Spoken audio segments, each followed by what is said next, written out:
야, 이 교회가 진짜 상태가 너무 좋네요. 제가요, 우리 담임 목사님과 잠깐 이렇게 교제를 나누면서 어떤 생각을 했냐면, 와, 이 목사님은 찐이구나. 진짜 교회를 사랑하는 마음. 그래서 참 성도분들이 행복하시겠다라는 생각을 했는데, 같이 예배를 드리면서 그 생각이 좀 바뀌었어요. 이 성도님들이 행복한 거 이상으로 우리 담임 목사님이 행복하시겠다라는 생각이 들더라고요. 왜냐면 여러분들이 이렇게 열정적일 수 있나 싶을 정도로 근데 이 예배가 이게 주일 예배인데 그냥 부흥회 이런 느낌이라서 되게 좀 놀랐고요. 그런 의미에서 제가 질문 하나 던져도 되겠습니까? 여러분, 이 금포교회는 미래가 기대되는 교회입니까? 걱정되는 교회입니까? 이렇게 확신 있게 대답하는 공동체를 만나기 쉽지 않은데 진짜 그런 것 같아요. 여러분들은 진짜 확신이 있으신 것 같은데, 자, 근데 제 질문은요, 미래에 대한 거예요. 그러면 과거, 그러니까 여러분들이 지금까지 끌고 오셨던 이 금포교회의 영광의 시대가 있을 거 아닙니까? 근데 그 시대, 영광의 시절보다 지금의 다음 세대가 꾸려갈 이 금포교회의 미래의 영광이 더 기대된다는 말씀이시죠? 살짝 소리가 약간 위축된 것 같은 느낌이 드는데, 어쨌든 저는요, 실은 이렇게 청소년 사역을 올해로 이제 24년 차에 접어들었어요. 근데 이제 많은 분들이 이제 한국교회 미래가 어떻게 되겠습니까? 이렇게 물어보면 저는 한국교회 10년 후를 걱정하지 않습니다. 한국교회 20년 후도 걱정하지 않아요. 왜냐하면 10년 후에도 20년 후에도 저와 여러분들이 버티고 있을 것이기 때문이죠. 그러나 한국교회 50년 후 어떻게 될까요? 한국의 80년 후 어떻게 될까요? 라고 누군가 물어본다면 솔직히 조금 걱정되는 게 사실이에요. 그때는 저도 여러분도 아마 천국에 80년 후에도 나 살아있을 겁니다.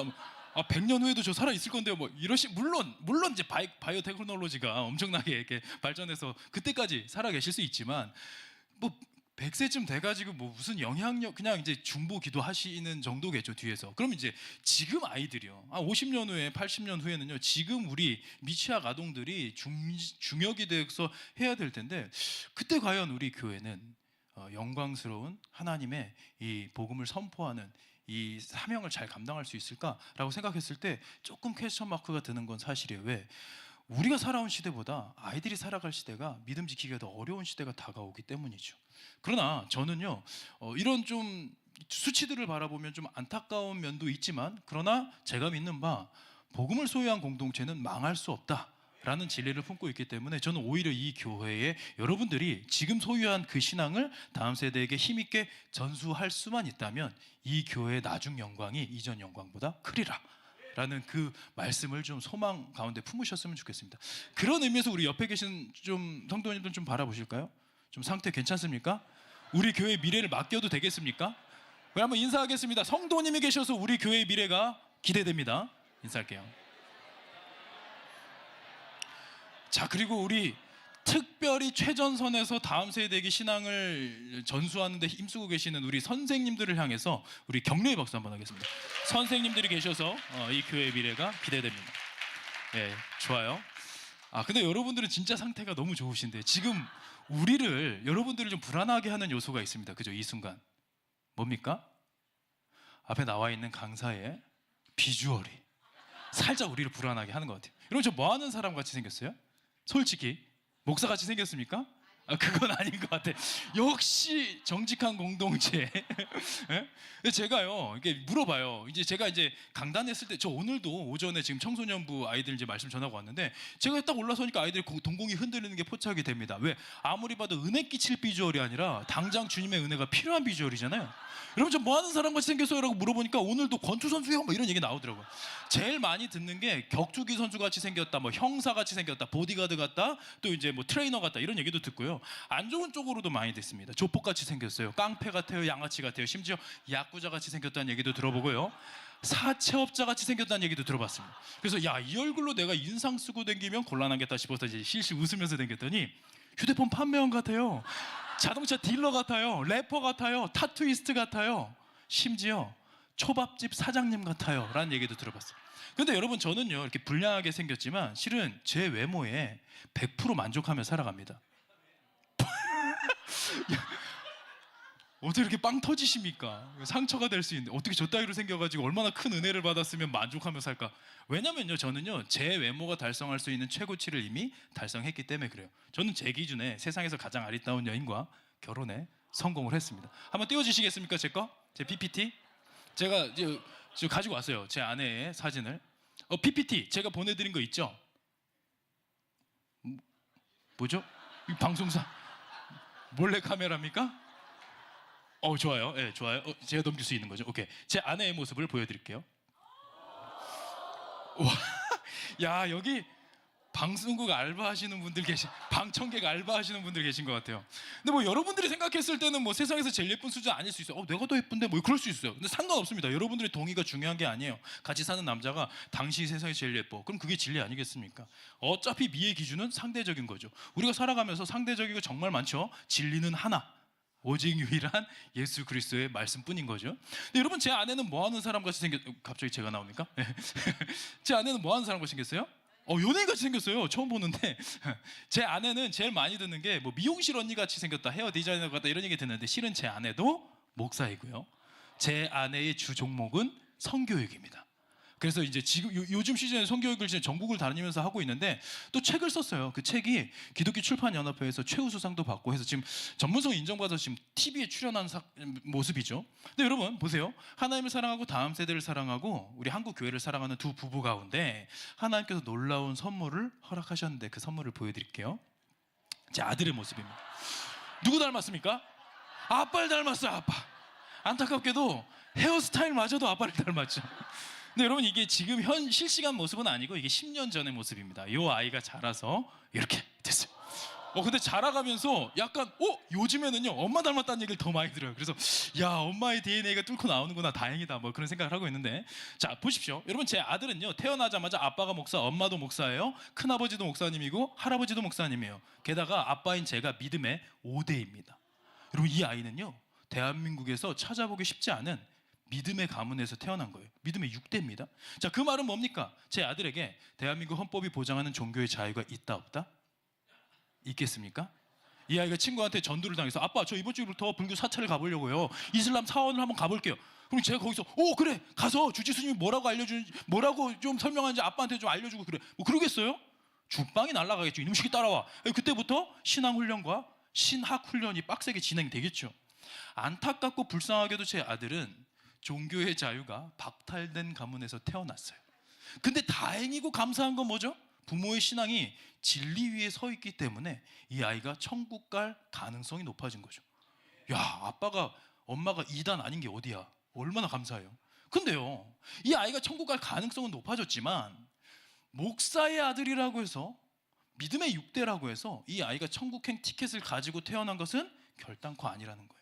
여러분, 이 아이가 천국 가기 위해서는요 부모의 기도발로 가는 게 아니에요. 이 아이가 직접적으로 하나님을 향한 인격적인 만남과 예수 그리스도를 주로 고백하는 본인의 신앙 고백이 있어야 천국에 들어갈 수 있는 거죠.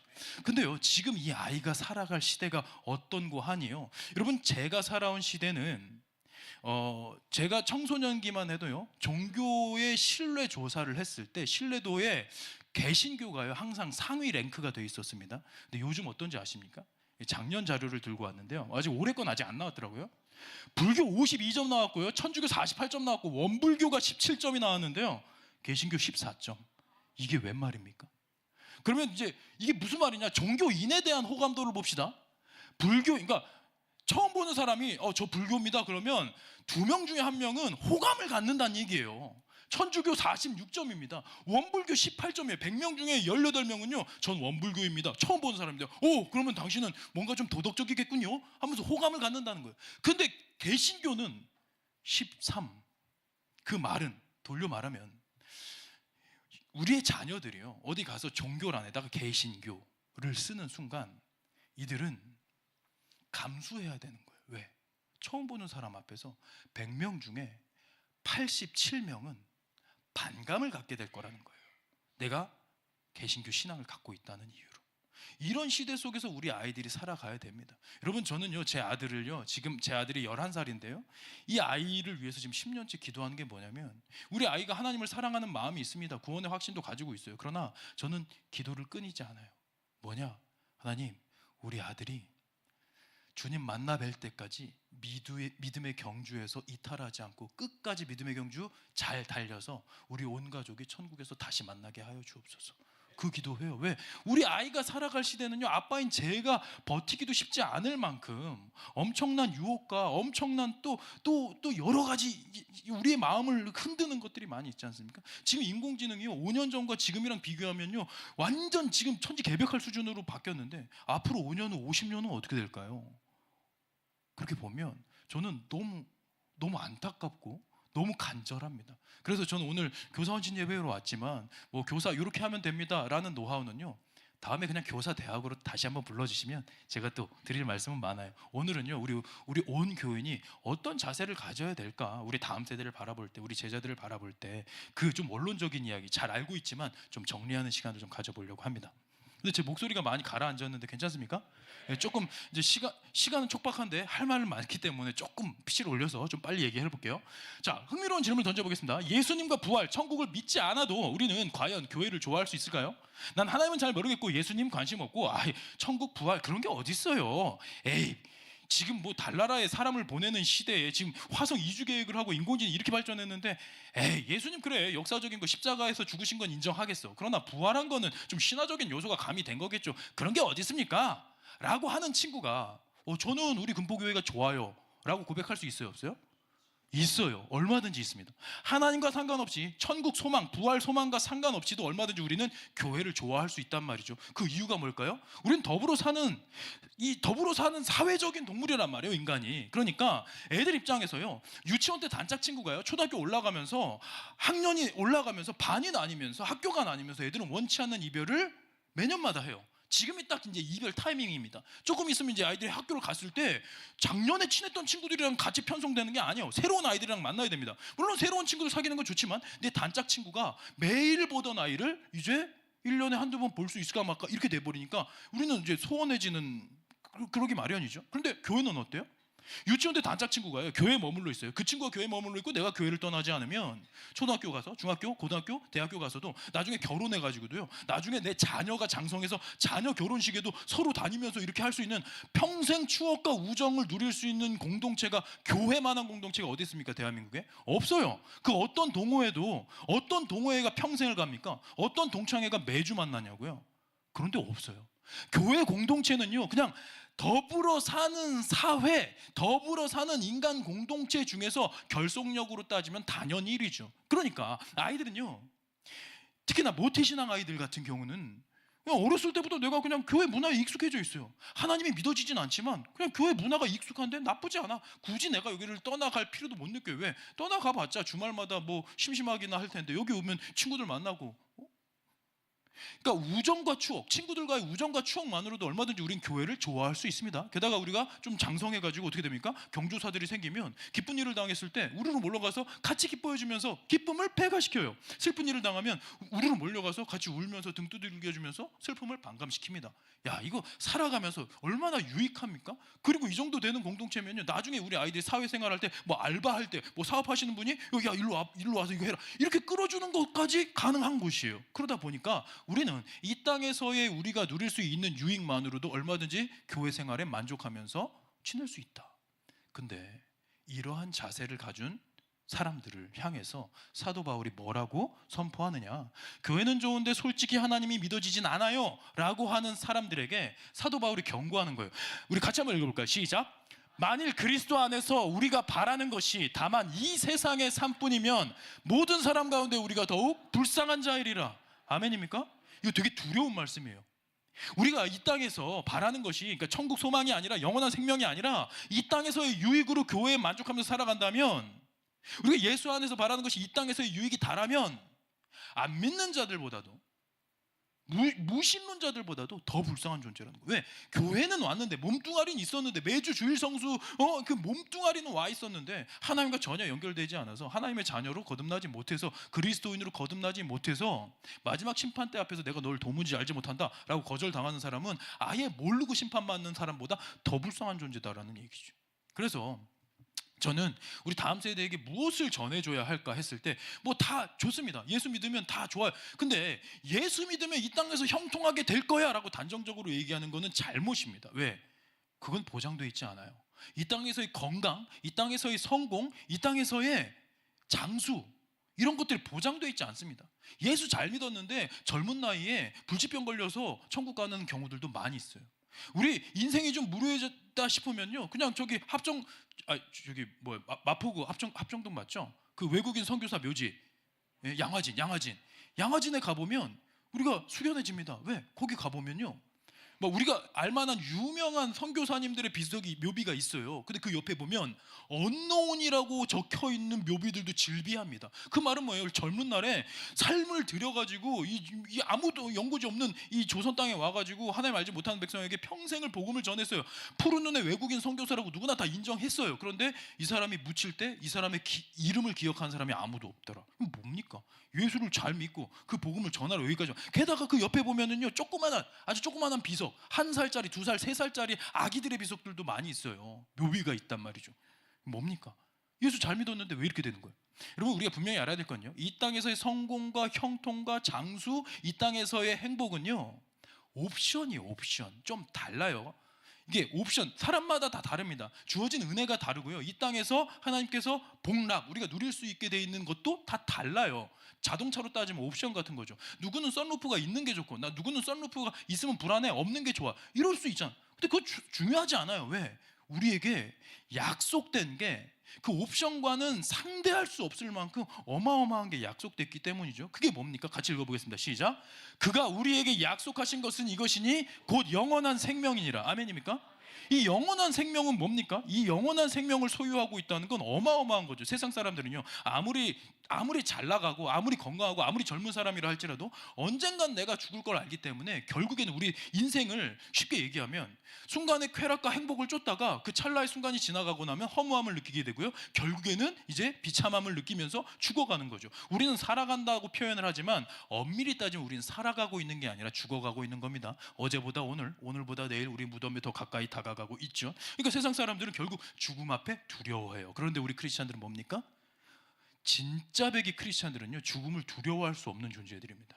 왜? 죽는 그 순간 우리는 천국에 입성해서 영원히, 물론 이제 신학적으로 보면 이제 낙원에 입성하는 거죠. 파라데이소스에 들어가서 거기서 낙원에 있다가 주님 다시 오신 그 재림할 때에 바실레이아 토 누라논, 그래서 우리가 하늘 왕국의 부활의 몸을 입고 입성하는, 그게 다 그 승리, 우리의 승리의 대서사시가 성경에 명확하게 기록되어 있어요. 그걸 믿는 자들에게는 죽음은 두려움의 대상일 수가 없다.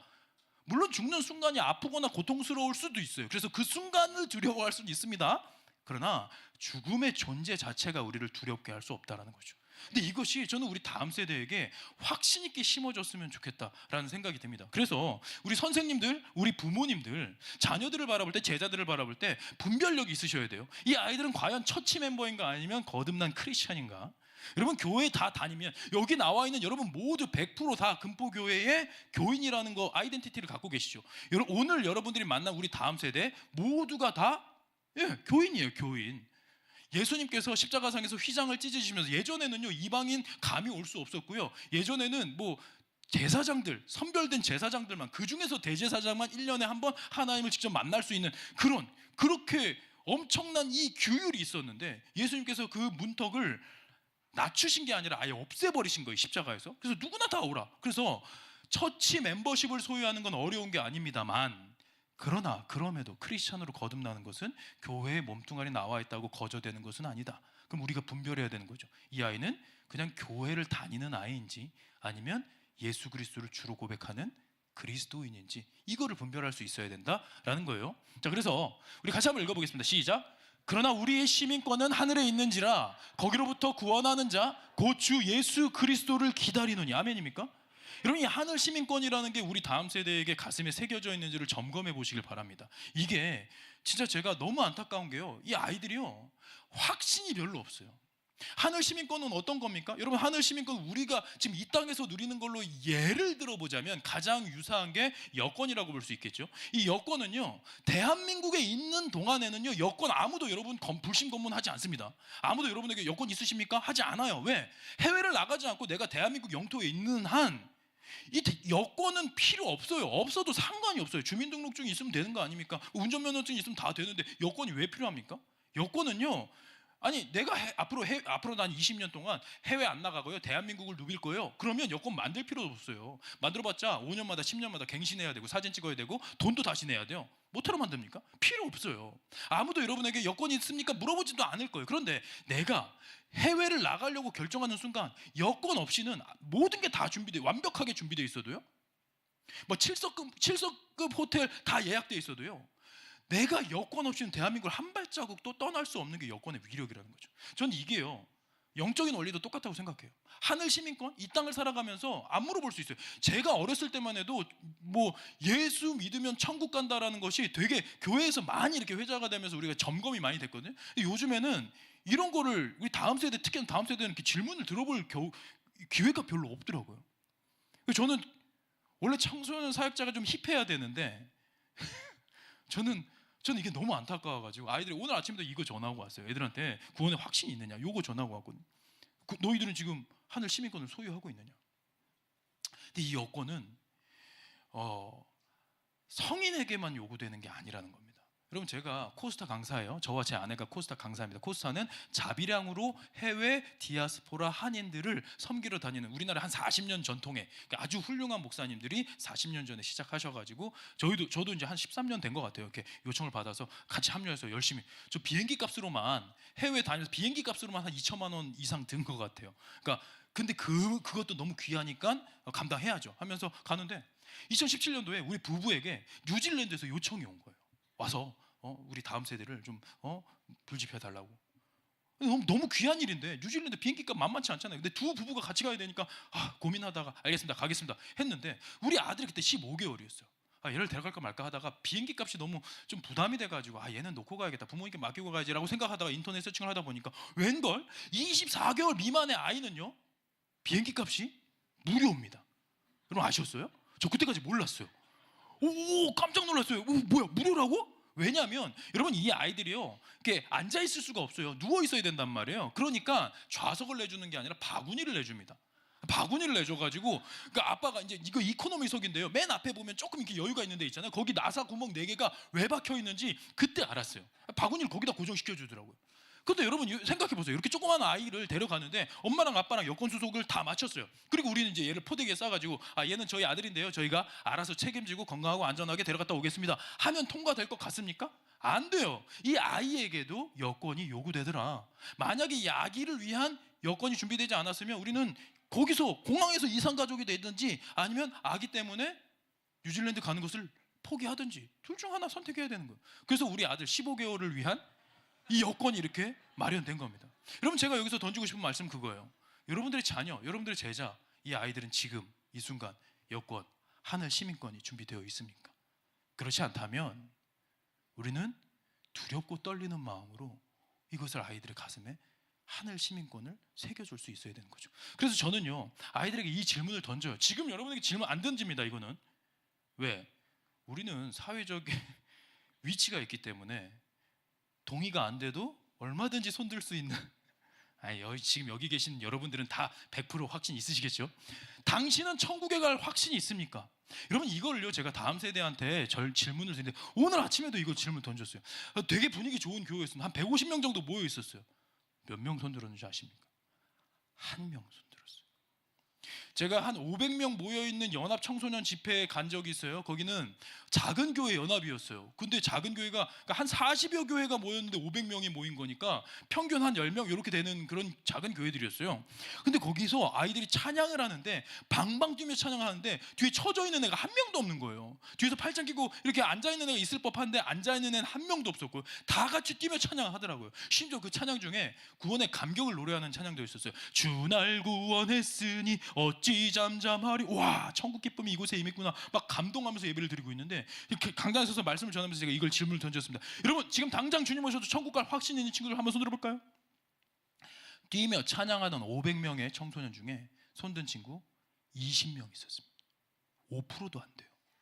왜 이런 일이 발생할까? 어떤 청년 집회를 갔는데요, 70명이 모여 있었습니다. 2층짜리 목조 건물이었어요. 여기가 이제 펜션이었는데 2층에서 예배를 드리는데 제가 예배 드리다가 겁이 난 건 그때가 처음이었어요.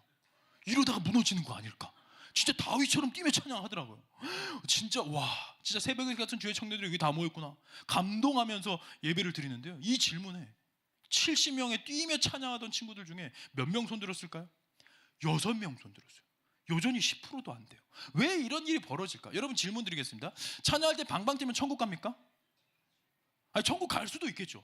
정말 하나님을 예배하는 예배자들. 그러나 찬양할 때 방방 뛴다고 해서 모두가 천국 가는 건 아니에요. 알고 봤더니 그들은 뭐 모태신앙이야. 어렸을 때 친구한테 전도를 받아가지고 교회를 왔어. 그러다 보니까 교회 문화가 마음에 들어. 근데 하나님은 관심 없어. 하지만 내가 좋아하는 장르의 음악의 찬양이 나올 때는 몸이 덩실덩실해. 그러다가 수련회 때 에라 모르겠다. 여러분, 이 친구들은요, 몇 년 후에 추적조사해 보면요, 교회가 아니라 클럽에서 방방 뛰고 있을 수도 있는 거예요.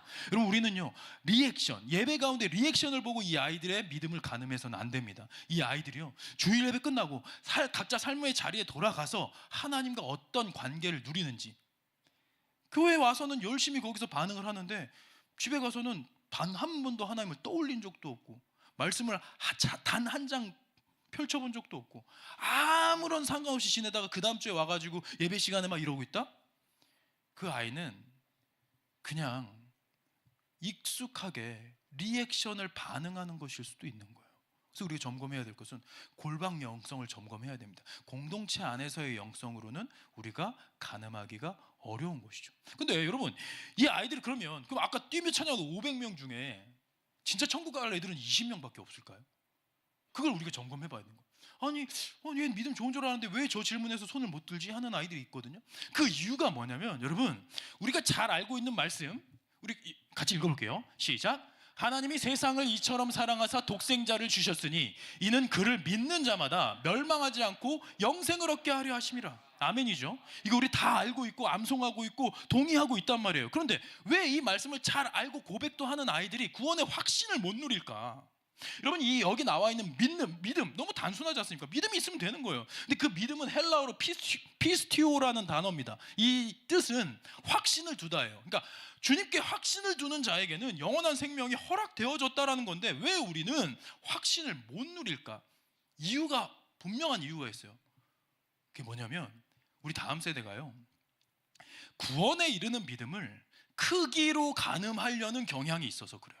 이 아이들은요, 믿음은 믿음인데 큰 믿음과 작은 믿음을 이제 나눕니다. 그래서 구원에 이를 만한 큰 믿음이 있고 훈련된 믿음이 있고, 믿음은 믿음이지만 아직은 작고 연약하고 부족하고 훈련이 좀 필요해서 지금 상태로는 좀 천국 가기엔 약간 모자란 믿음이 있다라고 생각을 하는 거예요. 큰 믿음과 작은 믿음, 그러니까 크냐 작냐의 문제로 구원이 거기서 이제 판가름 난다 이렇게 생각을 하니까, 거기서 내가 믿음이 있긴 한데 지금 내 정도의 믿음으로 천국 가기엔 조금 모자랄 것 같은 거예요. 애들이 제가 믿음이 있긴 한데요, 제가 아직 뭐 성경 1독도 제대로 못했고요, 제대로 성경 말씀 잘 몰라요. 지금 만약에 제가 죽게 된다면 지금 천국 가기엔 좀 어려울 것 같습니다 라고 얘기하면서 그래도 자신은 정직하고 겸손한 줄 알아요. 여러분, 이건 정직과 겸손이 아니고요, 복음에 대한, 구원에 대한 오해이자 무지인 겁니다. 자, 크기로 가늠한다라는 건 우리의 믿음을 어디에 올려둔다는 거예요? 나의 어떠함, 나의 열심, 나의 감정 위에 올려두는 거예요.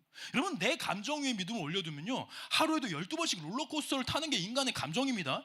여기 위에 믿음을 올려두면요, 아니 막 부흥회하고 막 뜨겁고 막 새벽기도 하고 막 할 때, 그때 죽으면 천국 가고, 수련회 지나고 한 3개월 지났더니 다시 그냥 내가 나도 모르게 이제 부모님께 대들기도 하고 친구들이랑 싸우기도 하고, 나도 모르게 난 그냥 그냥 SNS를 하다가 나도 모르게 알고리즘에서 야동을 보고 있고, 근데 갑자기 질문을 들어. 당신 천국 갈 수 있겠습니까? 지금 제가 요 포물선 여기 밑에 있는데 지금 상태는 천국 가기 어려울 것 같아요. 여러분, 이러면요, 죽을 때까지 구원의 확신을 누릴 수 있는 사람은 단 한 명도 없습니다. 전 세계에. 근데 하나님 우리에게 평안 가운데 확신을 누리라고 하시죠. 뭡니까? 구원에 이르는 믿음은 크냐 작냐의 문제가 아니에요. 진짜냐 가짜냐의 문제입니다. 네 믿음이 크냐 작냐가 아니에요. 물론 큰 믿음은 상급이 있죠. 근데 그것은 구원받은 자들 사이에서 큰 믿음으로 하나님께 상급받을 이들이 구별되어 있는 거고, 구원에 이르는 믿음은 뭐냐? 네 믿음이 진짜냐 가짜냐의 문제라는 거예요. 왜? 그러니까 겨자씨만한 작은 믿음이 있으면 이 산을 들어 저리로 옮기라면 그대로 될 것이다. 무슨 말씀이에요? 네 믿음이 작아도 그 안에 생명의 씨앗이 있으면 인정하겠다라는 거거든요. 자, 그러면 구원에 이르는 믿음은 크냐 작냐가 아니라 크냐 작냐는 나의 어떠함이에요? 진짜냐 가짜냐의 문제래요. 그럼 이건 뭡니까? 진짜인지 가짜인지는 뭘로 구분할 수 있죠? 그래서 믿음을 나의 어떠함이 아니라 하나님의 어떠하심 위에 올려둬야 되는 거예요. 그게 뭐냐? 약속의 말씀, 신실하신 하나님의 말씀 위에 믿음을 올려두어야 되는 것이죠. 우리 같이 한번 읽어볼게요. 시작. 우리의 믿음은 감정이 아닌 말씀 위에, 구원은 나의 열심이 아닌 하나님의 신실하심에 기대는 것. 그래서 이걸 우리가 알게 되면 뭘 들여다볼 수 있냐? 자가진단 키트라는 거예요. 여러분, 성경 말씀은 자가진단 키트입니다. 스스로 알 수 있는 거죠. 우리 담임 목사님 너무 훌륭하시지만 담임 목사님이 여러분들의 구원 여부를 전반적으로 다 알지 못하세요. 왜? 담임 목사님은요, 영성이 뛰어나신 분입니다. 그러나 담임 목사님 속이기 되게 쉬운 존재예요. 담임 목사님 속이려면 어떻게 해야 됩니까? 담임 목사님에서 믿음 좋은 척 하려면 어떻게 해야 돼요? 그냥 초임새로 아멘 화답하면 됩니다. 다음 주부터 맨 앞자리에 앉아가지고 담임 목사님이 무슨 말씀을 할 때마다 거슬릴 정도 아멘 아멘. 와, 저 집사님이 은혜 많이 받으셨구나. 그 대번 착각하죠. 왜냐? 우리는 중심을 알 수 없어요. 그런데 중심은 누가 아신다? 하나님만이 아시죠. 근데 그 하나님께서 약속의 말씀으로 우리의 천국행 티켓을, 네가 지금 티켓이 지금 준비됐는지 아닌지를 성경 말씀을 통해서 명료하게 보여주셨거든요. 그러니까 우리 스스로 지금 여러분들이 천국 갈 수 있는지 없는지는요, 우리가 지금 당장 체크해 볼 수 있는 거예요. 뭡니까? 이 질문에 답해 보시면 돼요. 예수 그리스도가 당신의 주인입니까? 아니에요? 이건 아멘으로 화답해 봅시다. 예수 그리스도가 당신의 주인입니까? 여러분, 나는 부족하고 연약하지만 그래도 제 인생의 주인은 예수 그리스도입니다 라고 고백할 수 있는 것은요, 성령의 도우심 없이는 불가능합니다. 왜? 성경 말씀이 그걸 증언하고 있거든요. 성령으로 아니하고든 누구든지 예수를 주시라 할 수 없느니라. 아멘입니까? 다시 말하면 예수를 주로 고백한다는 건 그 안에 성령이 계시다라는 거죠. 여러분, 이게요, 세상의 지혜자들은요, 당신 인생의 주인은 당신 자신입니다. 자신답게 사십시오. 너답게 살아라. 이게 지혜자들의 조언이에요. 근데 거기서 우리는 반기를 드는 거죠. 아유, 귀하게 여겨주셔서 감사한데요, 제 인생의 주인은 제가 아니라 저를 지으시고 저를 구원하신 예수 그리스도이십니다 라는 고백을 인간의 힘으로는 불가능하다는 거예요. 성령의 도우심 없이는 이 고백이 불가능하다. 그럼 뭡니까? 내가 예수를 주로 고백할 수 있다면, 그것도 마음속 깊은 곳에서 우러나오는, 여기서 손 들어보십시오. 이건 변수가 많죠. 왜? 남편이 있어요. 여기서 내 손 안 들면 구박받을 것 같은데, 이런 사회적인 위치가 있기 때문에. 그러나 여러분들이 오늘 저녁에 일과 다 마치시고 샤워하신 다음에 이제 잠자리에 누워서 베개 맡에서 뭐 부부랑 상의하실 필요도 없이 그냥 혼자서 딱 눈을 감고 머릿속으로 되뇌어 보이는 거예요. 정말 예수 그리스도가 내 인생의 주인이신가? 근데 마음속 깊은 곳에서 우러나오는 고백으로서 아멘, 저는 여전히 부족하고 연약하지만 제 인생의 주인은 예수 그리스도이십니다 라는 고백이 나온다면요, 그 안에 성령이 계시다라는 게 증거되는 거예요, 이걸. 근데 놀랍게도요, 이 질문에, 이 앞선 질문에는 아까 그 아이들 500명 중에 이거 몇 명 손 들었다고 했습니까? 20명 손 들어 그랬죠. 500명 중에 이 질문에는요, 한 350명 정도 손 들었어요. 이 격차 뭡니까, 격차? 아까 70명 중에 6명 손 들었다고 했어요. 천국에 이를 확신. 근데 이 질문에는요, 70명 전원이 손 들었습니다. 제가 뭐라고 했냐면, 여러분 지금 손든 친구들 마음속 깊은 곳에서 우러나오는 고백이라면 여러분 기뻐하십시오. 여러분 이미 천국을 소유하셨습니다. 표정이 별로 안 좋으시네요. 뭐야, 지금 우리 담임 목사님도 모르신다고 그랬는데 니까지 게 뭘 알아? 제가 어떻게 알겠습니까? 모르죠. 근데 지금 얘네들이 스스로 자가진단 키트 해가지고 저 2줄 나왔어요 하는 거잖아요.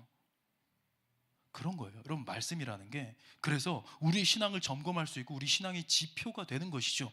그래서 저는 아이들에게 이러한 자가진단 키트가 될 만한 말씀들을 이 어렸을 때부터 계속해서 이 아이들의 가슴에 지표로, 표지판으로 새겨줘야 한다는 거죠. 한 구절 더 볼까요? 시작. 내가 만일 내 입으로 예수를 주로 시인하며 또 하나님께서 그를 죽은 자 가운데서 살리신 것을 내 마음에 믿으면 구원을 받으리라. 아멘입니까?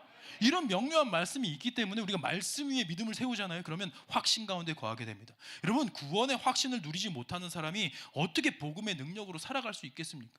그래서 먼저 우리 아이들에게 구원에 이르는 확신.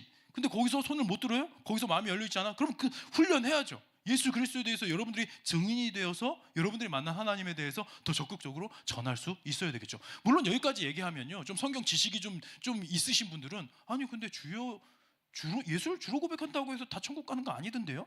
나더러 주여 하는 자마다 다 천국에 들어갈 것이 아니라 다만 하늘에 계신 내 아버지 뜻대로 행하는 자, 행위구원 아닙니까? 행위구원.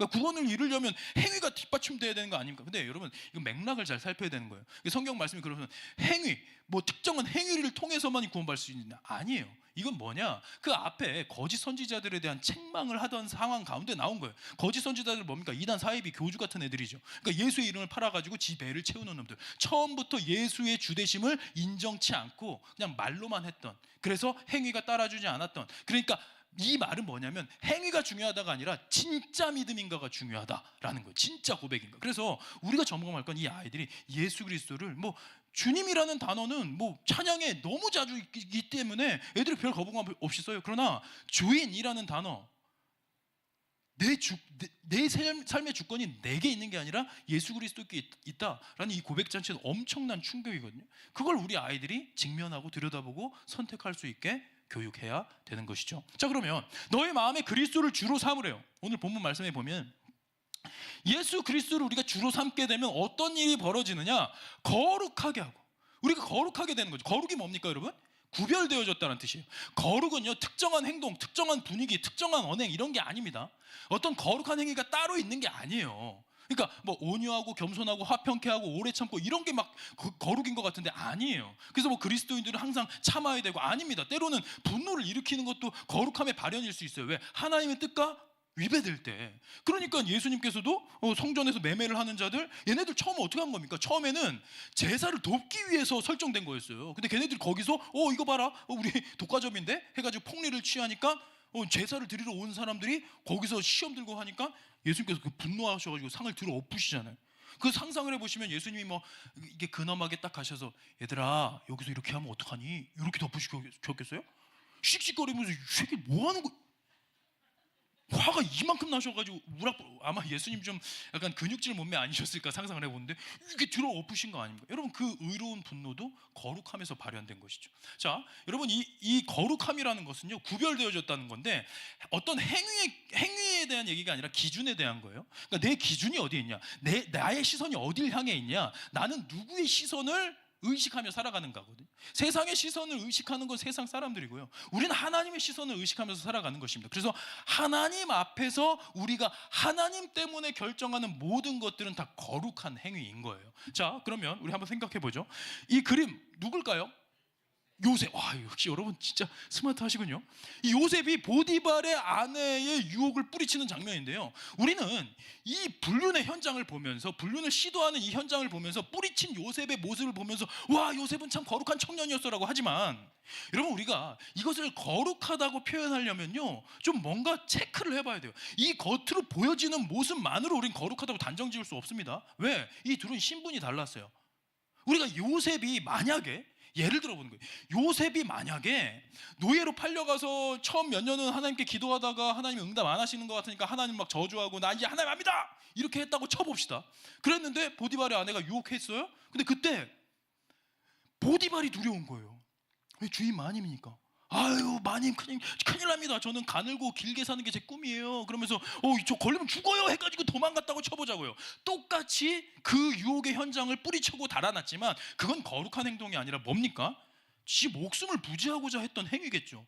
근데 우리는 왜 요셉의 행위를 거룩하다고 단정 지을 수 있죠? 성경에 증언하고 있으니까. 제가 어찌 이 큰 악을 행하여 하나님께 죄를 지으리까? 하나님의 시선 앞에서 이것을 피했기 때문에, 그래서 이건 거룩함이 되는 거예요. 그래서 여러분, 우리가 거룩함을 힘써 지키자, 예수를 주로 삼게 되면 거룩하게 된다는 건 특정한 분위기의 어떤 행위가 따른다는 것이 아니라 기준 자체가, 나의 생각과 나의 언행과 나의 행동의 기준 자체가 하나님으로 고정된다 라는 거죠. 자, 예를 하나 들어드리겠습니다. 여러분, 제가 되게 불량하게 생겼잖아요. 제가 어렸을 때부터 담배를 폈는데, 초등학교 5학년 때부터 담배를 폈거든요. 근데 이게 제 중학교 2학년 때 은혜를 받았는데, 이게 수련회에서 은혜를 받았어요. 근데 이걸 끊기 너무 어렵더라고요. 그래서 몰래 피면서 제가 중고등부 때 회장도 했어요. 그리고 고등학교 2학년 때 제가 급격한 회심, 하나님께서 진짜 저를 부르셔가지고 주의 종으로 딱 부르시는데, 담배 끊는 건 너무 어렵더라고요. 그래서 장신대에 가가지고, 신학교에 가서 이거 걸리면 퇴학인데 안 걸리고 몰래 이렇게 피다가 목사 안수를 받으려고 하는데 너무 걸리는 거예요. 그래서 하나님, 제 담배 피는 게 진짜 이거 끊는 게 너무 어렵습니다. 좀 도와주십시오 라고 했는데, 하나님께서 그날 찾아오셔서 은식아, 네가 담배 피는 게 너와 내 사이를 갈라놓을 수 없어 라고 자유함을 주셔서 저 담배를 안 끊었어요. 저 지금도 담배 핍니다. 그러면서 제가 담배를 여기서 주머니에서 꺼내가지고 한 대 꺼내 물고, 휴, 역시 담배는 주일 설교 때 피는 게 제맛이지. 이러면 여러분 어떠실 것 같아요? 지금 보니까 와, 여기서 사진 찍어가지고 여러분 보여드리고 싶어요. 그냥 내가 웃는 게 아니죠 지금. 자, 여러분, 지금 여러분들이 동공이 확장되고 가슴이 철렁 내려앉았던 그 느낌을 기억하시기 바랍니다. 해명하고 계속 말씀을 전하자면, 여러분 제가 뭐라고 했죠? 처음에 예를 들어드린다 그랬어요. 여러분 지금 충격요법 예화에 당하신 거예요. 심지어 제가 이거 책에도 써놨습니다. 10년 전에 교사를 위한 책을 썼는데 청소년들에게 거룩함을 설명하기 위해서 담배 예화를 활용합니다 그랬어요. 저 담배 안 핍니다. 생긴 거는 뭐 하루에도 12가 피게 생겼지만 저는요, 그러니까 제가 청소년 사역자라 그러면 사람들이 오해를 해요. 와, 진짜 어두운 데서 굴러 먹다가 하나님께서 이렇게 확 뒤집어 놓으셨구나라고 생각을 하는데, 아니에요. 저는요, 교회를 한 번도 떠나본 적이 없고 한 번도 일탈을 경험해 본 적이 없는 아주 성실하고 신실한 교회 오빠 출신입니다. 그냥 생긴 것만 이런 거예요. 심지어 저는 담배 피는 사람이 옆에 오면 그 냄새가 싫어가지고, 왜? 제 몸은 소중하니까요. 그래서 이제 슬금슬금 도망가는 그런 타입이에요. 자, 이게 팩트입니다. 저 심지어 TV에 나와가지고도 이런 얘기 했어요. 그러니까 여러분 오해하시면 안 돼요. 집에 가가지고 여보 나 담배 다시 줘봐. 야, 목사도 피는데 뭐 이러면 안 돼요. 저 진짜 담배 안 핍니다. 근데 왜 담배 피는 신용을 했냐면, 여러분 이유는 그거예요. 여러분 설교를 잘 듣고 계시다가, 제가 어렸을 때부터 담배 폈다, 5학년 때 폈다, 중학교 2학년 때 못 끊었다, 신학교 갔는데도 몰래 폈다 하니까 여러분 표정이 점점, 처음에는 놀람, 나중에는요 비난, 마지막에는 증오, 탄식 이랬거든요. 이유가 뭡니까? 여러분 제가 이제 내일 모레면 50이 돼요.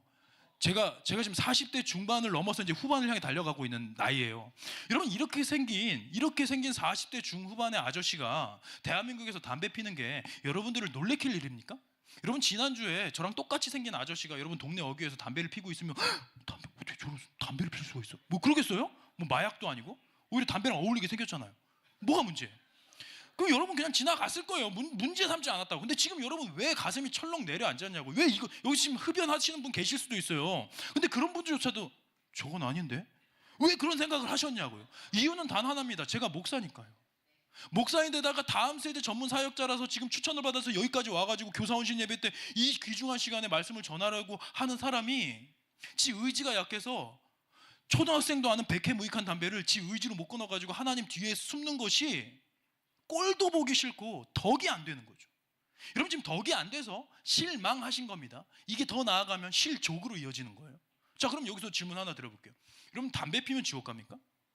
술 마시면 지옥 가요? 여러분 술 마시고 담배 피면 지옥 간다고 생각하는 분이 계시면 회개하셔야 돼요. 예수님의 십자가를 무력화시키신 거예요. 예수님께서 십자가에 딱 계신데 어떤 집회에서 복음을 들은 청년이 왔습니다. 이 친구가 예수님을 믿어보고 싶은 거예요. 예수님! 저도 이제 예수님 한번 믿어보고 싶은데요, 제가 술도 좋아하고 담배는 완전 꼴초거든요. 저 같은 사람도 받아줄 수 있습니까? 야, 미안한데 내가 술이랑 담배 못 이겼어. 그건 네가 알아서 해결하고 와야 돼. 무슨 예수님이 의문의 이패를 당하셨겠어요? 아니에요. 술 마시고 담배 피는 게 우리의 구원 여부와 하등 상관이 없어요. 우리 자유할 수 있어요. 근데 문제는 뭐냐면 5분 전에 있었던 여러분들의 그 경험을 세상 사람들이 할 수 있다는 거예요. 우리가 자유할 때 우린 자유할 수 있어요. 천국 가겠죠, 자유해도. 근데 그 모습을 보고 실족한 사람은요, 누군가는 우리의 자유함이 방종으로 치달았을 때 우리의 그 모습을 보면서 실망하고 떠나갈 때, 야, 저런 사람이 예수 믿는다면 예수는 뭐 진짜는 아닌 것 같아. 예수 믿는다는데 저 따위로 사는데 뭐 나보다도 더 하는데, 에이, 저 짝에는 진리가 없겠지. 그러면서 여러분 때문에 등을 돌리게 된다면 그게 뭡니까? 누군가를 실족하게 하는 거예요. 여러분 우리가 그래서 거룩한 삶이라는 건 뭐냐면, 거룩함을 힘써 지켜야 되는 건 놀랍게도 구원에 이르기 위해서 구별되게 살아야 한다가 아니에요. 구원에 이르는 건 믿음으로 이미 우리에게 확증된 겁니다. 그런데 거룩하게 살아야 되는 건 구원받은 사람들이 우리가 하나님 앞에서 의리를 지키는 거죠. 믿지 않는 자들에게 우리가 생명의 통로가 되기 위해서 발버둥 치는 거죠. 우리 말씀 한 구절 보면요, 이같이 너희가 형제에게 죄를 지어 그 약한 양심을 상하게 하는 것이 곧 그리스도에게 죄를 짓는 것이니. 얼마나 무서운 겁니까? 누군가를 실족하게 한다면 그게 그리스도에게 죄를 짓는 거예요. 자, 여기서 5분 전에 여러분들이 저를 보면서 철렁하셨던 그 떨리는 시선으로요, 세상 친구들이 여러분들을 바라보고 있고 우리 제자들이 여러분들을 바라보고 있다는 걸 기억하시길 바랍니다.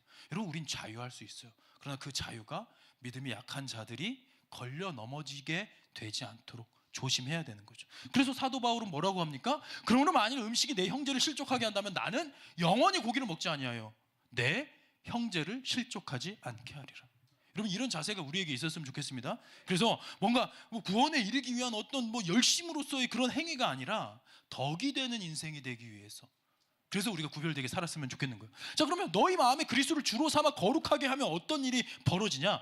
너희 속에 있는 소망에 관한 이유를 묻는 자들이 생긴다는 거예요. 그러니까 우리가 영원한 생명을 소유하고 우리가 구별된 모습으로 살아가면 세상 사람들이 우리를 주목하게 보는 거죠. 처음에는 그냥 미련하다, 쟤는 왜 젊은 날에 즐기지 않고 저렇게 맨날 봉사하고 저렇게 헌신하고 뭐 좋다고 저렇게 어려운 사람들 돕고 그러냐? 그러다가 나중에 인생의 허무함을 맛볼 때, 우리를 볼 때 시선이 달라지는 거죠. 야, 난 인생은 결국에는 돈, 명예, 그리고 결국에는 죽음 앞에서의 허무로 귀결된다고 생각했는데 요즘은 뭐 달라. 돈이 없어도 너무 행복하고, 자기보다 남이 드러나는 걸 더 기뻐하고, 그리고 자기도 힘든데 더 힘든 사람을 향해서 마음껏 헌신하는데 그 안에 진짜 행복이 깃든 거 보여. 와, 이 친구 뭐지? 궁금해지는 거죠. 그래서 어느 순간인가 물어보면, 자기야, 야, 내가 진짜 궁금한 게 있는데 자기는 어떻게 이렇게 항상 생글생글 생명력이 넘쳐? 비결이 있어? 이런 걸 물어보는 모먼트가 생겨야 된다는 거예요. 근데 우리가 크리스찬인데, 여러분들 교회 다니는 걸 다 아는데 아무도 그런 걸 관심도 없고 궁금해하지도 않으면 좀 비참한 거죠. 내가 복음을 제대로 살아내고 있는 게 아닌가? 들여다봐야 되는 거예요. 그래서 우리가 구별되게 살면, 거룩하게 살면 너희 속에 있는 소망에 관한 이유를 묻는 자들이 생겨야 하는 것이 마땅하고요, 그때 우리는 뭐가 필요하냐? 대답할 것을 준비하되 온유와 두려움으로 하고. 이 대답할 것이 뭐냐면 헬라 언어 아폴로기아라는 단어인데 이게 변증이라고 해석이 됩니다. 이 변증은요, 신학자들에게만 국한된 게 아니에요. 사도 베드로가, 사도 바울이 변증가였어요. 변증은 무엇이냐? 말로써 이치를 밝히고 진리를 증명하는 것. 다시 말하면 변증은 하늘의 진리를 땅의 언어로 번역하는 예술이다. 여러분, 그래서 전 여러분들이요, 다음 세대를 바라볼 때, 또 우리 주변에 있는 믿지 않는 사람들을 바라볼 때요, 우리가 너무 교회 사투리로 종교적인 언어로 그들을 전도하려고 한 건 아닌지를 좀 돌아봤으면 좋겠어요. 종교적인 언어 뭡니까? 하나님이 당신을 사랑하십니다. 성경에 그렇게 쓰여 있습니다. 아니, 하나님을 믿지 않고 성경에 권위를 두지 않는 사람한테는 이건 그냥 울리는 꽹과리 소리랑 다를 바 없는 거죠. 근데 그들은 의심을 하고 그들은 질문이 있어요. 그들의 질문 위에서 우리의 복음을 전할 수 있는 실력이 있다면 어떨까라는 생각을 해봅니다. 근데 제가 지금 이게 시계가 안 보이네요. 여기 제가 지금 50분 동안 떠든 거예요? 와. 그러니까 목사님, 이게 원래 분위기가 좋은 공동체는요, 아시죠? 이렇게 준비 안 했던 애드립이 많이 나와가지고 뒤에 지금 할 일이 많은데 어떡하지? 10분 안에 끝내야 되네요. 큰일 났다. 뒤에 뭐 있습니까, 여러분? 없어요? 조금 더 길어도 됩니까? 아유, 감사합니다. 자, 여기서 시험 들으실 분들은 조용히 이렇게 나가셔도. 자, 하나님이 진짜 계실까? 이게 너무 중요해요. 너무 중요한 겁니다. 우리 아이들이요, 과학적이지 않아서 하나님 믿어지지 않는다는 얘기를 많이 합니다. 그런데 여러분, 우리는 여기서 과학적으로 준비가 안 돼 있잖아요. 대답할 준비가 안 돼 있으면 거기서 말문이 막혀버립니다. 그럼 포기해버려요. 그런데 생각해 보세요. 과학적이지 않아서 신이 믿어지지 않는다. 이거는요, 아주 절호의 기회예요. 복음에 대해서 한번 변증을 해볼 수 있는. 왜요? 그냥 제일 어려운 게, 전도할 때 제일 어려운 상대가 누굽니까? 가야지. 그래, 나도 교회 가야지 해놓고도 안 오시는 분들. 근데 오히려 이렇게 따져 묻는 사람들은요, 그게 해결이 되면 그래? 해가지고 적극적으로 올 수 있게 되는 거예요. 자, 과학적이지 않아서 신이 믿어지지 않는다라는 그 워딩 자체는요, 그 자체가 어불성설이에요. 말이 되지 않는 거죠. 왜? 우리는 과학적이라서 신을 믿지 않거든요. 자, 물리세계, 과학은 물리세계를 들여다보고 연구하고 증명해내는 학문입니다. 근데 하나님은 영이신 거예요. 하나님 영의 세계에 계신 분이에요. 그러니까 어차피 이건 닿을 수 없는 거예요. 그런데 세상 사람들이 과학적이지 않아서 신이 안 믿어져? 무슨 말이냐? 야, 물리세계를 들여다보고 연구하는 게 과학인데, 만약에 물리세계만 있다면 과학자들의 결론이 정답일 가능성이 높겠지만, 만약에 이 세상이 물리세계만 있는 게 아니라 영적인 세계가 있다면 어떡할래? 있다면 어떻게 될까? 그럼 만약에 그렇다면 과학자들은 전혀 들여다볼 수 없는 영적인 세계가 존재한다면 그들의 결론에 우리의 운명을 맡기는 건 오히려 위험한 게 아닐까? 라면서 얘기를 해볼 수가 있겠죠. 자, 과학은 뭡니까? 우리가 측정 가능한 거예요. 측량이 가능한 거예요. 우리가 이거를 실험은 가능한 거죠. 그런데 이건 어차피 이 이야기는요 계속해서 평행선을 탈 겁니다. 왜? 우리는 어차피 신을 과학으로 증명할 수 없으니까요. 그런데 영적인 세계가 있지 않을까라는 힌트가 되는, 실마리가 되는 어떠한 항목이 있어요. 그게 뭘까? 기적이라는 거예요. 여러분, 기적은, 이 미라클이라고 하는 것은요 초자연적인 현상입니다. 물리 법칙을 거스르는, 자, 기적이 존재한다는 건 물리 세계를 거스르는 어떤 존재와 어떤 에너지, 어떤 힘에 대한 이야기예요. 기적이 존재한다면 지금 과학자들이 얘기하는 게 다 무너지는 겁니다. 근데 과학자들은 뭐라고 하냐면, 이거 과학으로 증명할 수 없으니까 모든 기적은 다 뇌의 착각입니다 라고 단정하는데, 여러분, 뇌의 착각으로 설명할 수 없는 기적들 아십니까? 여러분, 제가 그 기적을 경험했기 때문에 여기 온 거예요. 저는요 어렸을 때 초등학교 2학년 때부터 신문 배달했습니다.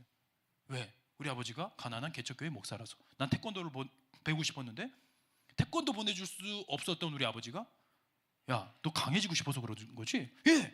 야, 태권도도 좋지만 더 좋은 게 있어. 이건 돈도 벌 수 있다. 뭔데요? 신문 배달 해가지고 제가 초등학교 2학년 때 신문 배달했어요.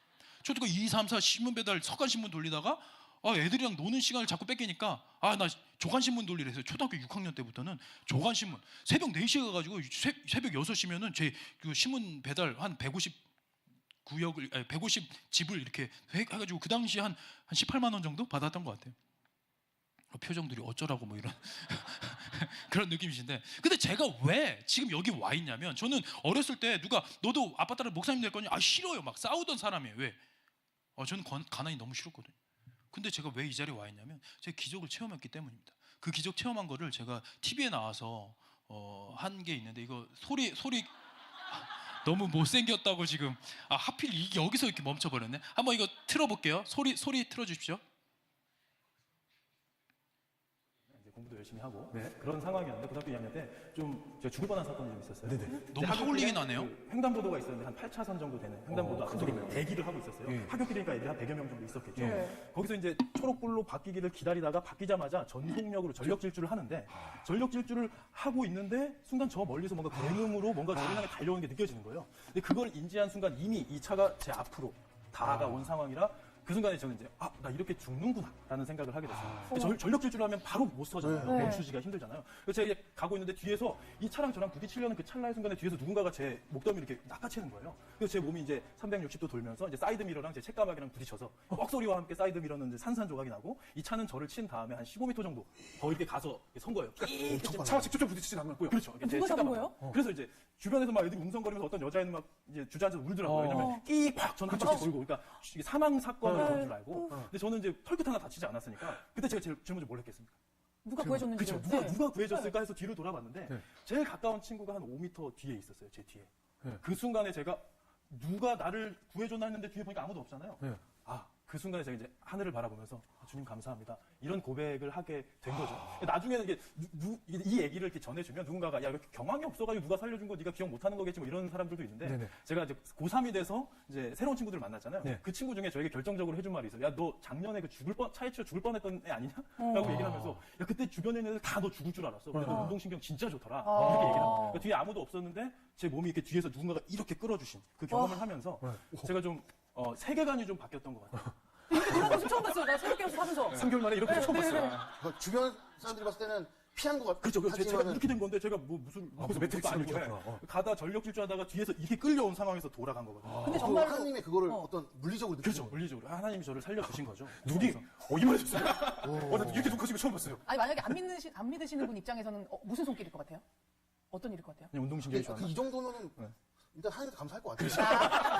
그래서 제가 그때까지만 해도 뭐 세상적인 꿈이 있었는데 그 순간에 제가 깨닫게 참고로 이 개그맨 송영길 씨는 넌 크리스찬이에요. CBS에서 일부러 안 믿는 사람의 반응을 보려고 이분을 저거 했는데, 그러니까 믿지 않는 사람도 이런 기적을 이렇게 목도하게 되면 신의 존재를 인정할 수밖에 없는 거죠.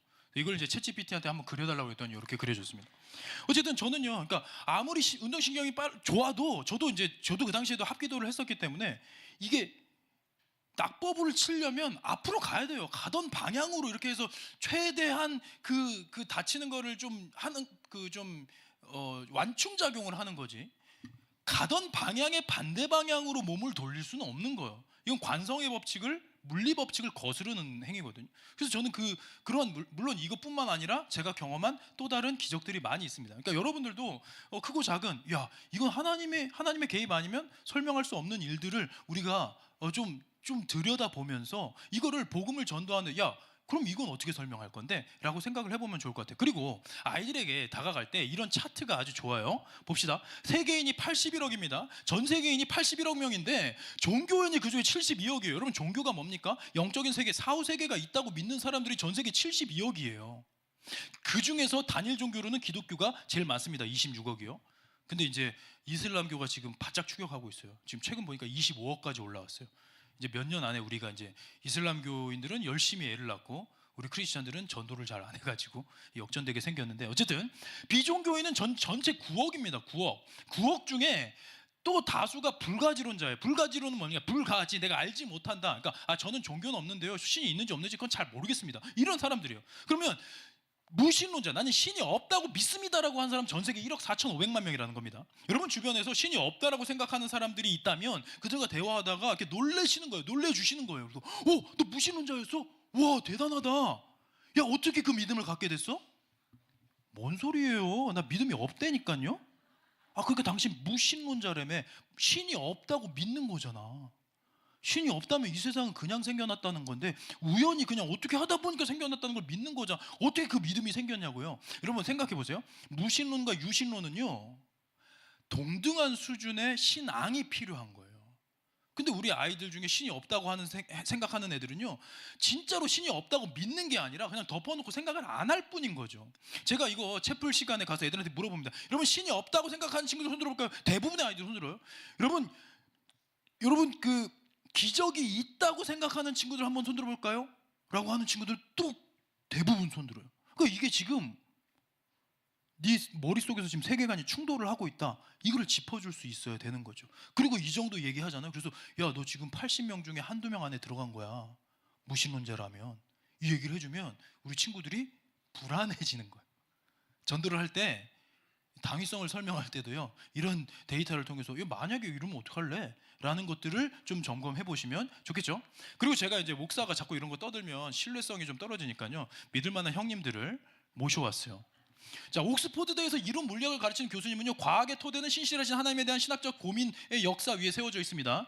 브라운대에서 생물학을 가르치는 교수님은요 저에게는 무신론자가 될 만한 믿음이 부족합니다. 그러니까 맨날 이 생물 분자를 들여다보는 분인데 이게 이 분자 구조가 자연히 생겼다? 이거 말도 안 됩니다 라고 얘기를 하는 거예요. 크리스찬들입니다.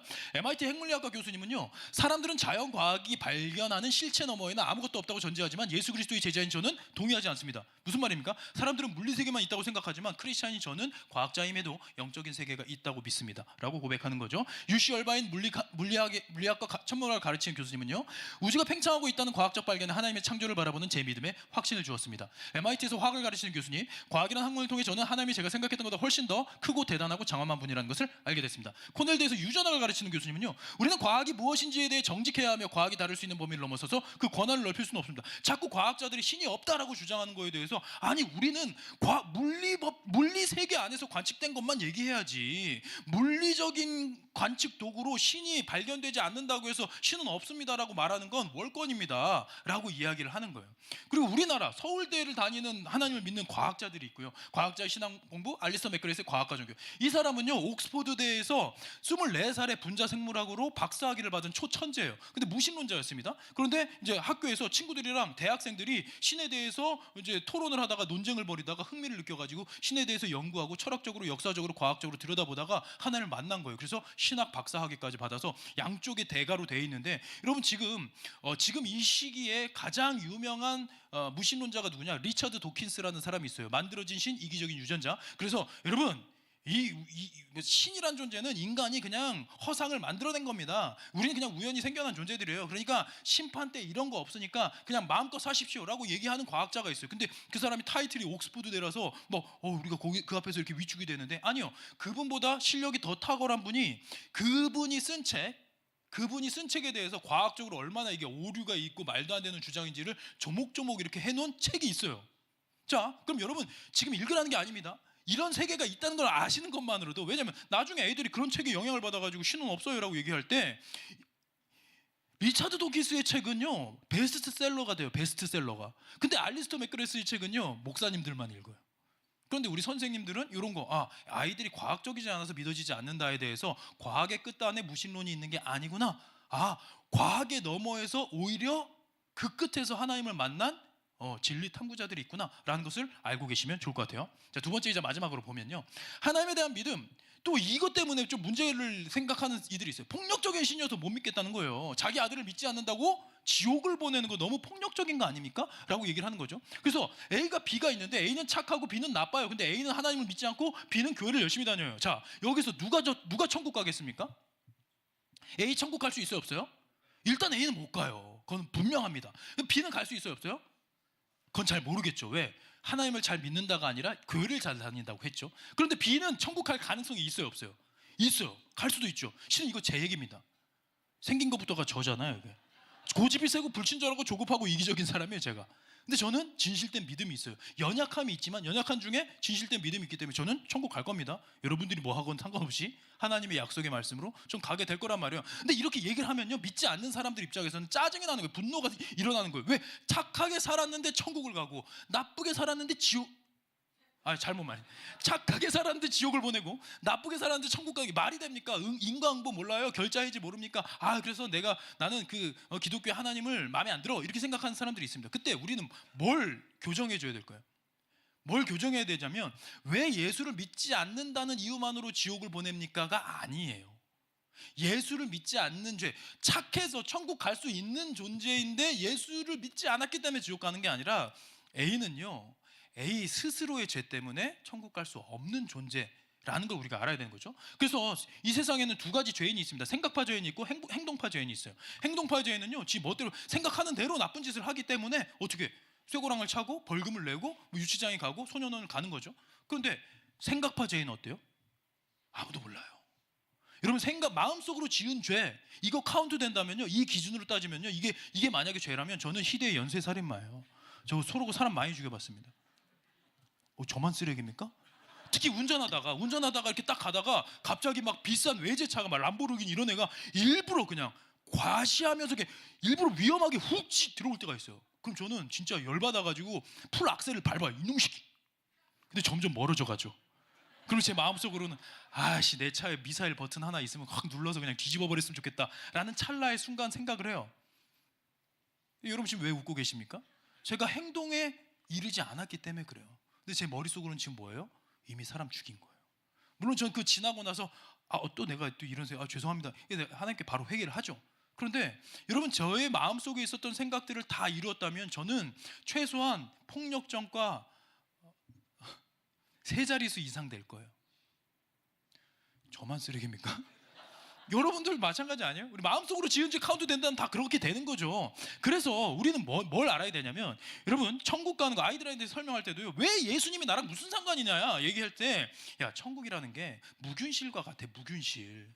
천국에 들어갈 때 하나님께서 기준을 정하셨는데 그 기준이 우리가 생각했던 도덕률보다, 우리가 생각했던 헌법보다, 형사법보다 훨씬 더 높아서 우리는 닿을 수가 없어요. 자, A와 B가 무균실에서 만나기로 약속을 했다고 쳐봅시다. 연구실에 있는. 근데 A는 아침에 목욕을 하고요, 또 드라이클리닝한 그 하얀 정장, 풀 정장을 이렇게 딱 맞춰 입고 점잖게 갑니다. 먼지 묻을까 조심해 가면서. 근데 B는 축구를 좋아해요. 아침에 조기 축구에 가가지고 막 진흙탕에서 뒹굴다가 땀 범벅이 됐어요. 그러다 약속 늦으면 안 되겠는데 해가지고 그렇게 앞으로 갑니다. 근데 거기서 관리자 뭐라고 할까요? 자, 지금 입고 계신 옷 벗으시고요, 여기서 샤워하시고 에어 샤워하시고 소독하신 다음에 환복하시고 들어가시면 됩니다. B는 더러우니까 알겠습니다 해가지고 그 자리에서 벗어요. 그리고 씻고 들어갑니다. 근데 A는 무슨 말씀이세요? 저 지금 집에서 목욕하고 왔고요, 이거 지금 드라이클리닝 맡겼던 거 지금 꺼내 입고 나오는 건데 먼지 한 톨 보입니까? 저 그냥 들어갈게요. 들어갈 수 있어요, 없어요? 못 들어가는 거예요. 그러니까 우리의 이 땅에서의 행위는 이렇게 격차가 생길 수 있죠. 그런데 이 프로세스를 가담하지 않으면 어떻게 된다? 천국 갈 수가 없는 거죠. 무균실이 들어갈 수 없는 것처럼. 그래서 여러분 지금 다 잘 알고 있는 거 새로운 얘기하는 거 아닙니다. 근데 아이들에게 이걸 어떻게 설명을 하는지를 보시라는 거예요. 하나님, 예수님을 믿는다는 것은 뭐냐면 나는 변호사를 선임했는가 하는 거예요. 자, 우리는 마음에 힘이 되는 말씀만이 아니라 두려운 말씀도 우리가 들여다 봐야 되는 거죠. 이건 아이들이 좋아하는 역전재판이라는 건데, 한 번 죽는 것은 사람에게 정해진 것이요 그 후에는 심판이 있을 것이다. 우리가 다 하나님의 심판대 앞에 설 것인데요, 모든 사람이 죄를 범할 때 이미 판정은 끝났어요. 우리 모두 다 죄인인데 의인은 없나니 하나도 없으며 그 이유 근거가 뭡니까? 음욕을 품고 여자를 보는 자마다 마음이 이미 간음하였느니라. 마음속으로 지은 죄까지 다 카운트되기 때문에 우리 모두 다 하나님 앞에서 죄인일 수밖에 없는 것입니다. 근데 문제는 뭡니까? 죄의 삭은 사망이래요. 사망에 이르는 큰 죄가 따로 있는 게 아니라 하나님을 떠난 모든 죄의 삭은 사망이라는 겁니다. 그래서 우리가 상상을 해볼 때, 우리가 죽었을 때, 죽어서 이제 눈을 딱 감았는데 갑자기 눈이 딱 떠지는 거예요. 근데 몸이 뭔가 가뿐해졌어요. 아래를 보니까 죄수복을 입고 있네. 뭐야? 이게 재판정이에요. 근데 옆에서 부리부리하게 생긴 천사장이 우리를 참소하는 거죠. 의로우신 재판장이셔. 이 아무개는 이 땅을 살아가며 이러이러 저러저러 그러그러한 죄를 져서 하늘의 법에 의거하여 사형에 해당합니다. 사형을 선고해 주십시오 라고 하는데, 우리가 이걸 듣고 있는데 얼굴이 뻘개지고 할 말이 없어요. 호흡이 가빠집니다. 왜? 우리 부모님도 모르고 내 배우자도 모르고 절친도 모르고 자녀들도 모르는 나만 아는 은밀한 죄악까지 여기 낱낱이 기록되어 있는데, 그 죄의 결과값이 사형이라는데 제가 여기서 할 말이 없는 거예요. 저것까지 기록되어 있다고? 난 망했네. 그렇게 망연자실하고 있을 때 누군가가 개입한 사건이 바로 예수 그리스도의 십자가와 부활 사건인 거죠. 그가 찔림은 우리의 허물 때문이요 그가 상함은 우리의 죄악 때문이라. 예수는 우리가 범죄한 것 때문에 내줌이 되고 또한 우리를 의롭다 하시기 위하여 살아나셨다. 우리가 아직 죄인 되었을 때 그리스도께서 우리를 위하여 죽으셨고 그의 피로 말미암아, 그의 죽으심으로 말미암아 의롭다 하심을 받았다라고 하는 건 이 그림과 같은 거죠. 여러분 혹시 이 그림 보신 분 계십니까? 이거 되게 유명한 그림인데 아무도 못 보셨어요? 와, 이거 제가 그린 거예요. 제가 우리 다음 세대를 위한 책을 썼는데 이게 또 국민일보에서 올해의 도서로 선정이 됐습니다. 야, 근데 이렇게 좋은 교회에서 아무도 모르시. 애들 치킨만 먹이지 마시고 피자만 사 먹이지 마시고 좀 이런 양서들도 좀 먹이고 좀 그러십시오. 자, 다시 돌아와서요. 우리가 벌벌 떨고 있는데 그때 짠하고 변호석에서 예수님이 일어나시면서 우리를 변호하시는 거예요. 의로우신 재판장이셔. 방금 천사장의 말처럼 이 아무개는 이 땅을 살아가며 이러이러 저러저러한 죄를 져서 하늘의 법에 의거하여 사형에 해당함이 인정됩니다. 그러나 이 아무개가 연약한 중에라도 이 땅을 살아가며 여호와 하나님을 아버지로 고백하고 나 예수를 주로 고백했사오니 2000년 전에 제가 이 아무개를 위하여 제 생명을 십자가에 드린 사건, 즉 사형 집행 거행된 사건이 인정됩니다. 그러므로 일사부재리 원칙에 의거하여 무죄를 선고하여 주십시오 라고 예수님이 법으로 선포하실 거라는 거예요. 여러분, 일사부재리 원칙이 뭡니까? 이중처벌 금지법이에요. 한 번 지은 죄에 대해서 죄의 대가를 지불하면 더 이상 그 죄를 물을 수 없다. 그러니까 아주 흉악범이 20년형을 받았어요. 그럼 우리는 잘됐다 박수를 치겠죠. 그런데 20년 동안 까먹고 있겠죠. 그러나 만기 출소되면 우리가 분노가 일어납니다. 딱 그런 사건이 있죠. 조두순. 혹시 이 교회 다녀요? 조두순 사건 보면 저는 아직도 열받아요. 막 지금도 전혀 회개한 게 아니야. 막 지금 막 정신없이 막 비웃고 조롱하면서 막 돌아다니는데, 근데 옛날 그 죄를 가지고 감옥에 넣을 수가 없어요. 왜? 만기 출소돼서 나왔으니까. 여러분, 그게 법의 위력입니다. 그 법의 위력이. 근데 예수님께서 사형 선고받을 수 없는 우리의 죄 인정하신다 이거예요. 그러나 그걸로 인해서 사형 선고가 이미 집행됐어. 그리고 일사부재리 원칙, 그래서 이중처벌은 금지. 그러니까 너는 무죄야 라고 법으로 우리를 구속시키신다는 게 법으로 구속하실 거라는 거예요. 그래서 일사부재리 원칙은요, 로마 시대에서부터 있었던 법이고요, 우리나라 헌법 13조 1항에 실존하는 현행 법입니다. 이 법의 위력으로 우리를 구하실 것이다. 그럼 어떻게 우리 인생에서 가장 중요한 건 뭐냐? 예수를 변호사로 선임하는 거죠. 그럼 그 변호사 선임 어떻게 합니까? 여러분, 이거 지금 갑작스럽게 튀어나온 얘기가 아니고요, 성경에 나와 있는 겁니다.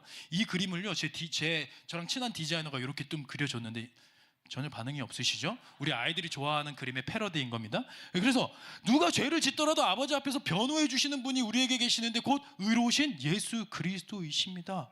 그래서 이 예수 그리스도를 변호사 선임 어떻게 하는 겁니까?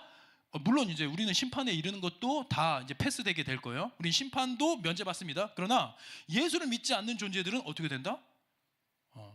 변호해 주는 이 없이 두려운 심판대에서 벌벌 떨게 될 거라는 거죠. 저는 우리 아이들이 정말 예수 그리스도와 연결됐는가, 즉 예수 그리스도를 진실로 나의 주로 고백하는가, 그냥 금포 교회를 좋아서 교회를 다니는 수준이 아니라 정말 예수 그리스도께 붙들린 아이들인가를 점검하지 않으면요, 지금 울타리 안에 있을 때, 부모의 가정의 교회 울타리 안에 있을 때 그 아이들에게 이 신앙을 온전히 전수하지 않으면 이 아이들이 청년이 되고 장년이 됐을 때 그때 가서 늦을 수 있다는 거예요.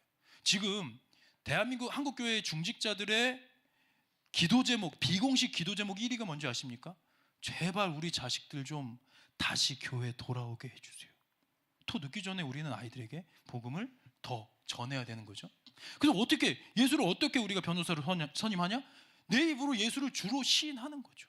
믿음으로 고백하는 겁니다. 그러면 우리가 구원에 이르는 이 복을 받게 되는 겁니다. 같이 한번 읽어보겠습니다. 시작.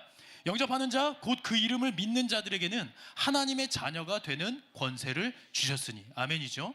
여러분, 저는요 돌아다니면서 믿지 않는 친구들에게 복음을 전할 일이 많습니다. 그런데 이렇게 막 채플 시간에 가서 말씀을 전하면요, 애들이 쪼르르 달려와가지고 목사님 저 이제 교회 한번 다녀보려고 이런 고백들을 해요. 왜? 믿지 않는 아이들에게도 복음이 복음답게 선포될 때 아이들의 마음이 열리더라라는 거예요.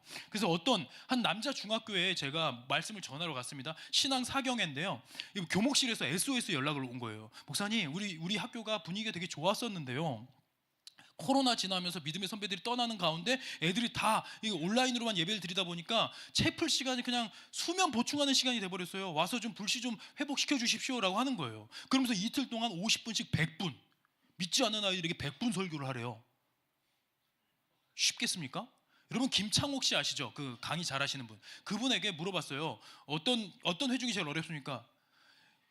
남중 애들은요, 강의 시작하기 전에 이미 화가 나 있어요.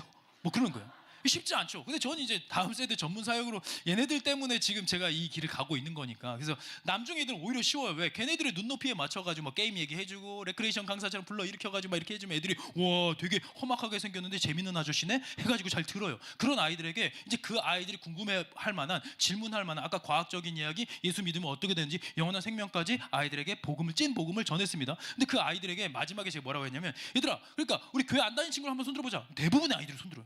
여러분, 이게 지금 전교생 아닙니다. 2개 반만 들어와 있는 거고요. 나머지는 다 교실에서 듣고 있는 거예요. 거의 대부분의 손을 드는 거예요. 얘들아, 그러니까 교회 열심히 다니는 친구가 만약에 너희들을 전도하잖아? 그러면 좀 귀찮을 수는 있어도 짜증내거나 화내고 그러지 마라. 왜냐면 예수 믿는다는 것은 같이 천국 가고 싶어서 그런 거야. 그러니까 너희들 정말 사랑해서 그러는 거야. 근데 만약에 교회를 열심히 다니는 친구가 있는데 이 친구가 널 한 번도 전도 안 했잖아? 그럼 걔는 빨리 손절해버려. 걔는 널 사랑하지 않아. 지 혼자 천국 가도 상관없다는 애야. 그러니까요, 여기저기서 얘요, 얘. 저 교회 안 다니는데 얘 저 한 번도 전도 안 했어요. 전도 안 하는 교회 다니는 애를 목사 앞에서 고자질하는 넌 크리스찬 학생. 이 놀라운 우픈 상황이죠. 그래서 제가, 얘들아, 오늘 목사님 밑밥 깔았으니까 이번 주에 전도하는 거다 하고 전 이제 나오죠. 여러분, 근데 제가 이 학교를 다녀온 그 주일날요, 제가 SNS를 하거든요. 이 포스팅을 했는데 거기에 댓글이 달린 거예요. 이 학교를 주일마다 빌려 쓰는 교회가 있었어요. 그 교회의 청소년부 선생님이었는데, 땡땡중 아이들이 오늘 10명이나 우리 교회에 왔습니다. 4주 나오면 고목사님 만나게 해준다고 했더니 꼭 나온대요. 여러분, 이걸 뭐라고 하냐면요, 전문 용어로 지인 사칭이에요. 전 이분을 만나본 적이 없었거든요. 근데 갑자기, 근데 너무 귀하잖아요. 그래서 너무 눈물 날 정도로 기쁜 소식이네요. 만날 수 있으면 좋겠습니다. 정확하게 13명이 왔고요. 난생 처음 교회당에 온 친구가 대여섯 명이라는 거예요. 너무 귀하잖아요. 그래서 그 아이들 맛있는 거 사주러 가겠습니다. 진짜 목사님 와주실 마음 있으시면 혹시 주일날 와서 설교해 주시면 안 될까요? 얼마든지 가능하죠. 전 기관 사역자니까. 그래서 알겠습니다 해가지고 일정을 맞춰서 5주 후에 그 교회를 가게 됐어요. 근데요, 분위기가 너무 좋더라고요. 애들도 꽤 많이 참석을 했고, 근데 부장 선생님이 와가지고 상기된 표정으로 그러시는 거예요. 목사님, 실은 우리 아이들이요, 코로나 지나면서 완전 초토화돼서 15명 남아서, 이게 꽤 큰 곳이었는데 15명 남아서 듬성듬성 앉아 있어서 폐잔변처럼 앉아서 어쩔 줄 모르는 상황이었습니다. 근데 목사님이 다녀가신 후로 그 신앙사경회 이후로 5주 사이에요, 새 친구가 60명이 왔습니다. 그런 거예요. 여러분, 생각해 보세요. 중고등부예요. 고등학생도 있고 여학생도 있어요. 남중 애들은 많아봤자 기껏해야 대여섯 명 됐겠죠. 그 아이들이 전도하기 시작하는데 복음이 복음답게 선포가 되니까 아이들은요, 이게 복음은요, 시대를 타지 않아요. 세대를 타지 않습니다. 복음은 그 자체가 능력이 있죠. 근데 그걸 우리가 어떻게 확신 있게 전할 수 있는지 그 역량을 우리는 좀 키워야 된다라고 봅니다. 이게 제가 갔을 때의 모습이에요. 그러니까 물론 딱 보면 좀 놀랍죠. 여자애들 뒤통수가 거의 안 보이죠. 뭐 군대도 아니고. 게다가 이때가 조금 시험 기간에 좀 접어들어가지고 열심히 나오던 아이들이 몇몇 아이들이 부모님께 허락 못 받아가지고 이날 빠진 아이들이 나중에 그 목사님 오셨다는데 너무 아쉬워요. 뭐 이런 이야기를 제가 후일담으로 들었어요. 그 말은 뭡니까? 여러분, 복음은요, 복음 자체가 능력을 가지고 지금도 역동성 있게 움직이고 있다. 그럼 우리는 어떻게 이거를 준비해야 될까를 좀 고민하셨으면 좋겠습니다. 그래서 우리 뭐 잘 하시겠지만 여러분들이 교사에게 맡긴다고 그게 끝이 아니고요. 제가 이제 이 한 얘기만 하고 마칠게요. 어떤 교회를 갔더니 고등부 설교를 하고 나오는데 분위기가 너무 좋았어요. 그리고 이제 딱 나오는데 갑자기 고등학생이 갑자기 웬 그 중년 신사분한테 욕을 먹고 있는 거예요. 화를 내시더라고요. 그래서 제가 전 오지랖퍼기 때문에 이거 뭔 일인가 해가지고 이렇게 옆에 딴청 부리면서 이렇게 가서 무슨 얘기인가 이렇게 들었어요. 근데 이분이 장로님이었어요. 장로님이 야, 너 아무개 집사 아들이지? 네. 너 내가 누군지 알아 몰라 임마? 장로님이요. 근데 왜 인사를 안 해 이 새끼? 제가 그걸 보면서 불싸했어요. 여러분, 요즘은요 옆집 뭐 이웃 사촌 이런 게 어디 있습니까? 옆동에 누가 사는지, 아니 옆집에 누가 사는지도 잘 모르고 어떤 어른한테 인사를 합니까? 근데 정말 우리 아이들한테 인사 받고 싶으시면 어떻게 하면 되는지 아시죠? 지갑을 여시면 됩니다. 우리 아이들 정말 사랑하신다고요? 사랑하시면요 인사 받고 싶으세요? 그럼 지갑을 여시면 돼요. 교회 올 때마다 그냥 두둑하게 그냥 돈으로 하면 애들 버릇 나빠지니까 애들 좋아할 만한 거 이렇게 좀 이게 막 이렇게 들고 오셔가지고 애들 볼 때마다 좀 나눠주시면 이 아이들이요 교회에서뿐만 아니라요 저 딴 동네에서 여러분 만나면 저 멀리서 친구들 사이에서 반갑게 와서 인사할 거예요. 왜? 관계 형성이 그렇게 되는 것이죠. 지갑을 여십시오. 돈으로 뭐 사역할 수 있다는 거 아닙니다. 그러나 여러분 시험 드는 표정이네. 막판에.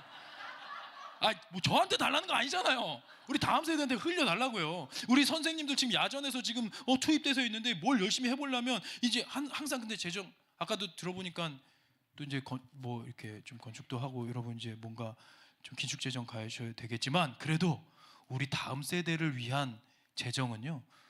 우리 가정에서 다음 세대 교육비는 최후의 보루 아닙니까? 그래서 여러분들이 지갑을 여시고 탄약 보급 부대로서 선생님들이 활개치면서 달려갈 수 있도록 지원해 주시면 좋겠습니다. 우리 옆에 계신 우리 성도님 좀 바라보면서 인사할까요? 우리 지갑을 엽시다. 인사할게.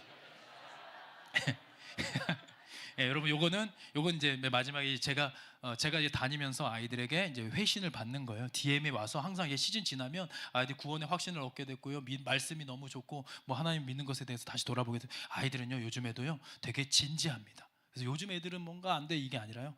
이 아이들을 우리가 어떻게 영적으로 양육할 수 있는지를 좀 제대로 고민하면서 믿음의 바톤 터치에 힘쓰는 여러분들이 되길 축복합니다. 마지막으로 옆에 계신 성도님께 인사하고 마치겠습니다. 당신의 활약을 기대합니다. 인사할게요. 제가 너무 시간 딜레이 돼서 죄송하고요. 제가 기도하고 마치겠습니다. 기도합니다. 하나님 감사합니다. 하나님께서 너무 사랑하시는 우리 금포교회 주님께서 붙들어 주시고 이곳 가운데 인도하셨는데 오늘 교사 헌신 예배로 이렇게 하나님 앞에 또 다음 세대를 향한 이 말씀 앞에 집중하게 하심 감사합니다. 주님 우리에게 또한 부족한 우리에게 교사로 맡겨주시고 헌신케 하셔서 감사합니다. 그러나 우리에게 능력이 부족하기에 성령 하나님 붙들어 주시고 예수 그리스도의 심장을 허락하셔서 올 한 해 우리에게 맡겨준 아이들 한 명도 빠짐없이 거듭난 그리스도인으로 천국 시민권을 소유한 주의 백성들로 거듭날 수 있도록 우리를 사용하여 주시고 우리 가운데 은혜로 임재하여 주옵소서. 감사드리며 예수님 이름으로 기도합니다. 아멘.